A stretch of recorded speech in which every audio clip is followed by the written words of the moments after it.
YouTube channel again. So guys, in this video we will see how to fix Birdfy QR code not scanning and would not pair camera setup troubleshooting guide.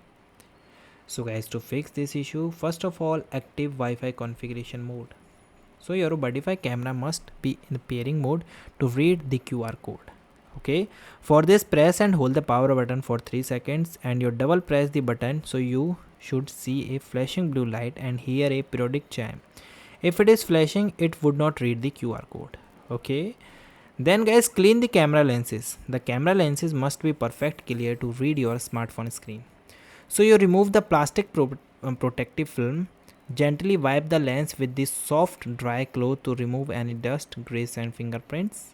Okay, another thing is guys, optimize lighting and the distance. So guys, adjust how you can hold your phone to the camera. Move your phone away from the bright overhead lights to cause heavily glare.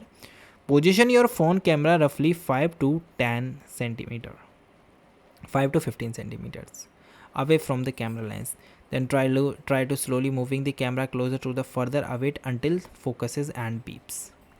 Then guys, check your Wi-Fi network. So guys, Birdfy camera generally require a 2.4 GHz Wi-Fi network to pair. So ensure your phone is connected to the 2.4 GHz band during the setups. Then check that you typed your Wi-Fi password correctly in the app.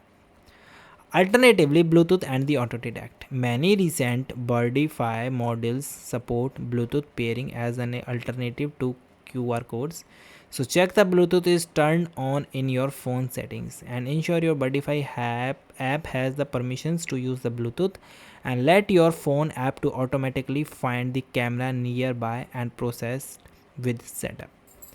So these are the things that you can try to fix this issue. So guys, thank you.